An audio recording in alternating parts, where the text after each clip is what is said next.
let's not pull punches here. Lucasfilm has been a bloody mess for a couple of years. I mean, just an absolute bloody mess. I mean, yes, they've hit some out of the park. They've had wins, absolutely.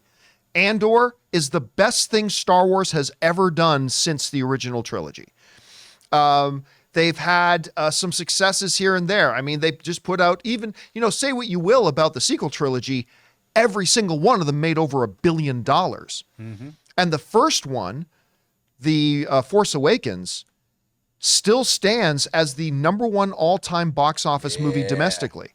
No film has ever made as much money in North America as The Force Awakens, and I don't know that any film ever will. So they've had some successes. They absolutely had, and a few others here and there. But they've also had a long list of directors leave and writers leave and filmmakers changing and movies getting, retooled, and then all these movies getting announced and then going away. Where's this Kevin Feige Star Wars movie they talked about for years? Where's this Taika Waititi Star Wars movie they talked about for years?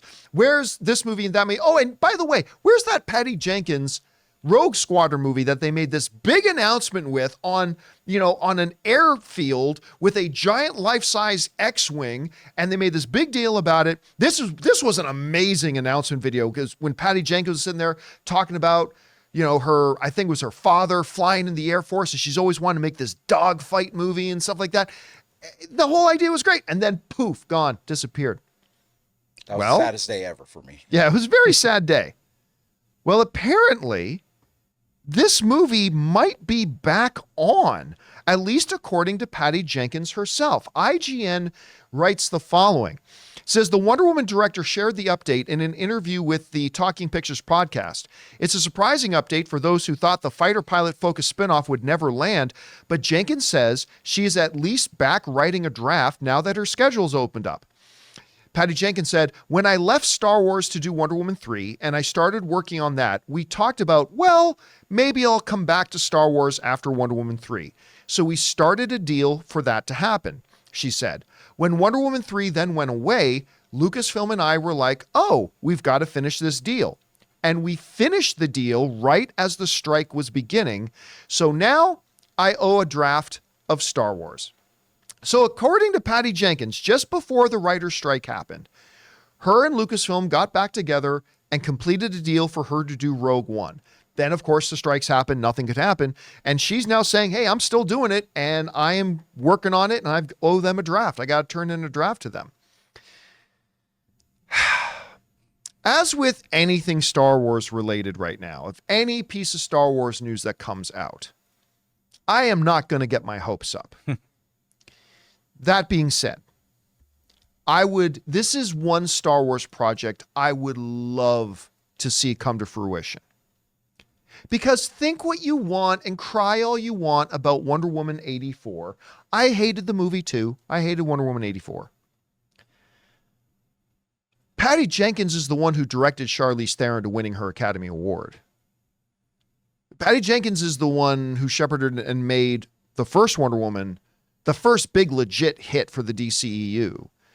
She is a terrific director. Guys, we want to take a second to thank a sponsor of today's video, Miracle Made. Did you know that your temperature at night can have one of the greatest impacts on your sleep quality? If you wake up too hot or too cold, I highly recommend you check out Miracle Made's bed sheets. Inspired by NASA, Miracle Made uses silver-infused fabrics and makes temperature-regulating bedding so that you can sleep at the perfect temperature all night long. When they arrived at our house, my wife Ann loved the feel of them so much, she couldn't even wait for me to get home to put them on our bed. Miracle Made has self-cleaning. These sheets are infused with silver that prevents up to 99.7% of bacterial growth, leaving them to stay cleaner and fresh 3 times longer than other sheets. Miracle Sheets also have incredible comfort and quality. Miracle Sheets are luxuriously comfortable without the high price tag of other luxury brands and feel as nice, if not nicer, than sheets used by some 5-star hotels. So go to TryMiracle, that's TryMiracle.com/Campea to try Miracle Made sheets today. And whether you're buying them for yourself or as a gift for a loved one, if you order today, you can save over 40% 20%. And if you use our promo code Campea at checkout, you'll get 3 free towels and save an extra 20%. Miracle is so confident in their product, it's backed with a 30-day money-back guarantee. So if you aren't 100% satisfied, you will get a full refund. So upgrade your sleep with Miracle Made. Go to trymiracle.com/Campea and use the code Campea to claim your free 3-piece towel set and save over 40% off. Again, that's trymiracle.com/Campea to treat yourself.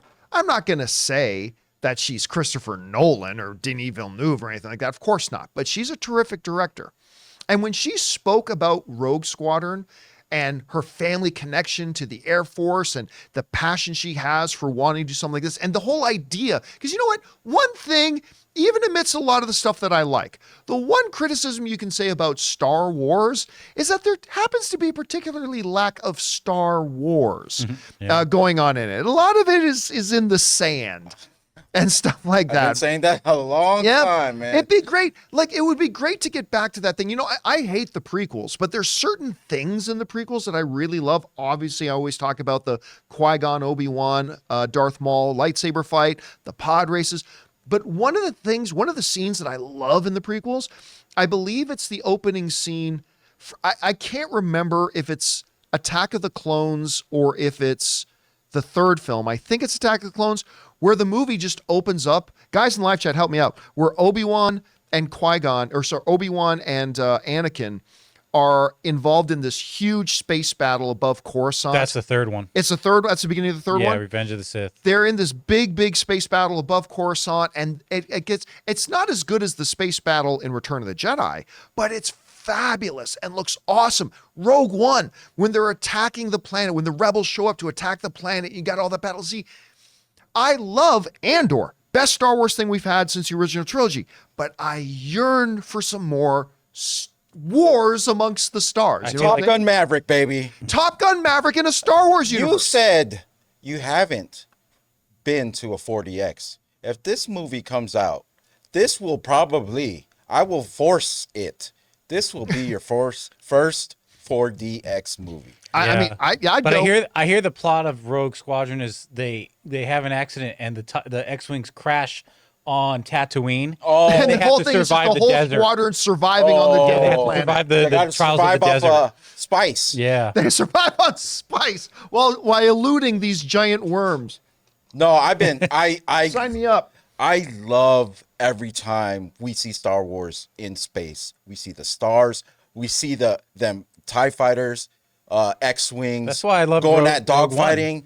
Just having the big, what do they call it?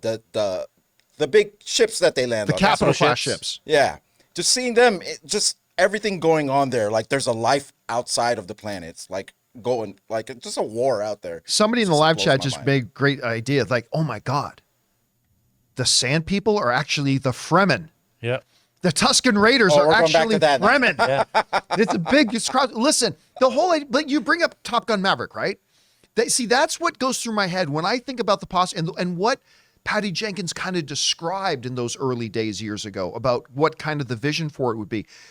The idea of a Top Gun Maverick, I just want to see the briefing room where like the general is That's talking to very these important. hotshot X-Wing pilots. We've got to do this. We're going to go attack an enemy we don't know about to blow up their facility for some reason. That's all fine. And then like massive dog fights in space. He's on my tail. I can't shake him. Yeah. He'll give you a quarter for every time somebody says that. Like, I want to see that. But the consequences of this movie too can reverberate to the next movies. This is just a war that maybe turns the tide. Whatever, this and that. You got to have camaraderie between the pilots. That's what I love about Top Gun Maverick. You got to have like that, and Patty Jenkins can give us that sort of sense of we're on a team. This and that. We're on a mission. And you know what? I don't need to connect to any of the other movies. I could care less. Oh, yeah, right. I could care less. But we have to have when reason they say to fight. this movie We have to happens. have a reason we're fighting, though, right? Well, Top Gun Maverick didn't have a reason they were fighting, right? They never even mentioned the Porkins origin story. The Top Gun Maverick never even named who the enemy was. I would right? love to see it on both sides too. Both sides. Not me. I want to be like Top Gun Maverick just once. I just want the want X-Wing pilots. Yep. I just want the X-Wing pilots. I don't need to become emotionally attached to the bad guy pilots. I don't want to feel bad when our hero blows them up, and think about their kids. Like, I can just picture it now, right? The X-Wings are in a dogfight and they shoot down the enemy pilot who we've gotten to know through the movie, and the enemy pilot's ship crashes, and then there's just a close-up of the cockpit with the dead hand, and then the camera pans over to his windshield, and there's a picture of his two daughters that he loves so much, and we're supposed to, no. Oh, I just want the X-Wings blowing shit up. Yeah, that's what I want. You just want to get the bad guys. So, do you see any military themes in this movie, Of or course. how heavy? It's How heavy Rogue do you want Squadron. that? Yeah, how heavy do you want it though? I want it as heavy as you can make it, to the point that you don't compromise on the action of the film, right? Yeah. Make it a big, the rebel, whether it's the Rebel Alliance or whether it's the New Republic or whether it's the New Republic or whatever you want to call it, that's fine. And like push the military aspect of it up until the point that, again, using Top Gun Maverick as an example, Top Gun Maverick did that really well.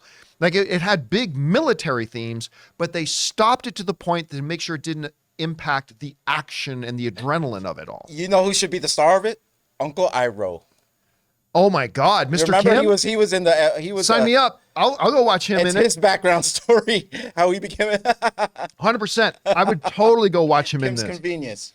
Anyway, look, it's important to note that while Patty Jenkins is saying that, Yeah. she's continuing now to work on it. This is back on the table.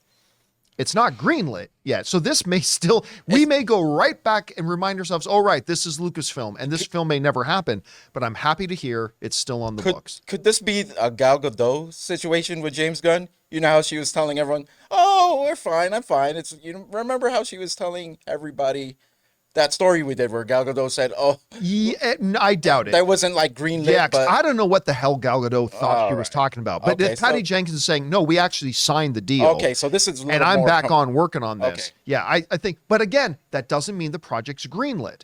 She may turn in a draft and Lucasfilm may hate it, right? Or whatever. But and again, it's Lucasfilm, so when they announce a project, you got a 5% chance that it's actually going to make it to the theaters. Question is for you guys. What do you think about this? I mean, I would love to see this come to the screen, because I think the potential is so good. I mean, yeah, it could be terrible, maybe, but I would love to see them take a shot at this movie. I've been excited about it ever since they first announced it. Do you think it's actually going to happen?